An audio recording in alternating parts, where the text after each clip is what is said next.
यानंतर बघूयात अशोक चव्हाण यांच्या राजीनाम्यानंतर आलेल्या काही प्रतिक्रिया। काँग्रेसमधले मोठे नेते भाजपच्या संपर्कात, काँग्रेसमध्ये अस्वस्थता, चंद्रशेखर बावनकुळेंची प्रतिक्रिया। लातूर आणि सोलापुरातील बडे नेते भाजपच्या वाटेवर, भाजप प्रदेशाध्यक्ष बावनकुळेंचा पुनरुच्चार।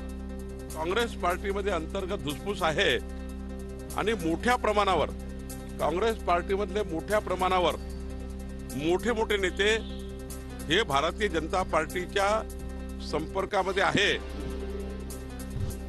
भाजपसोबत सलगीची वरिष्ठ नेत्यांची भूमिका दुर्दैवी, रोहित पवारांचं ट्विट। भाजपसोबतच्या सलगीचं हे सत्र असंच सुरू राहणार असल्यानं अस्मिता आणि विचारधारेसाठी पुढील लढा हा सर्वसामान्यांनाच लढावा लागेल, जनताही त्यासाठी सज्ज आहे, रोहित पवारांचं मत।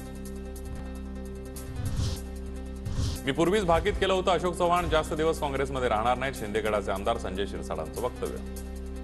अशोक चव्हाण जास्त दिवस राहणार नाही काँग्रेसमध्ये। आता मोस्ट मॅक्झिमम जर वाटलं तर ते लोकसभा कशी तरी पार पाडतील आणि याचं भाकीत मी पूर्वीच केलेलं। काँग्रेसमध्ये जे नाराज आहेत ते सर्वजण आता बाहेर पडायची मनस्थितीत आहे। अशोक चव्हाणांसोबत अमित देशमुखही भाजपमध्ये जाणार। अमरावती जिल्ह्यातील काँग्रेस आमदारही भाजपच्या संपर्कात, आमदार रवी राणांचा दावा।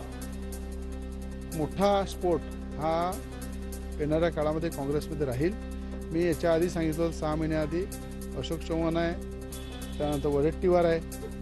जरी विरोधी पक्षनेता असले तरी मला माहित आहे त्यांचं काय चालू आहे आणि काय ते होणार आहे।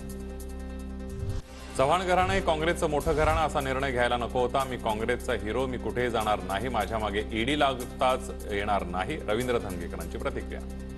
त्यामुळे हा मी काँग्रेस पक्षाचा हिरो आहे। आता महाराष्ट्रामध्ये कुठं गेलं तरी मला 5-50-100 लोक भेटायला येतात आणि ज्या पक्षाने हिरो केले आणि माझ्यावर काही ईडी कारवाई करायची काहीच नाही, त्यामुळे मला कोणाची भीतीच नाही। माझ्यावर ईडी काय असतं तर मी पाळायला असतो, पण मी ईडीला घाबरणारा कार्यकर्ता नाही आणि माझ्याकडे आहे काय तर। महाराष्ट्रात आता विरोधी पक्ष कोणी नाही, काँग्रेसला कंटाळून माजी मुख्यमंत्री भाजपमध्ये येत आहेत, स्वागत करायला काय हरकत आहे, रामदास कदमांची प्रतिक्रिया।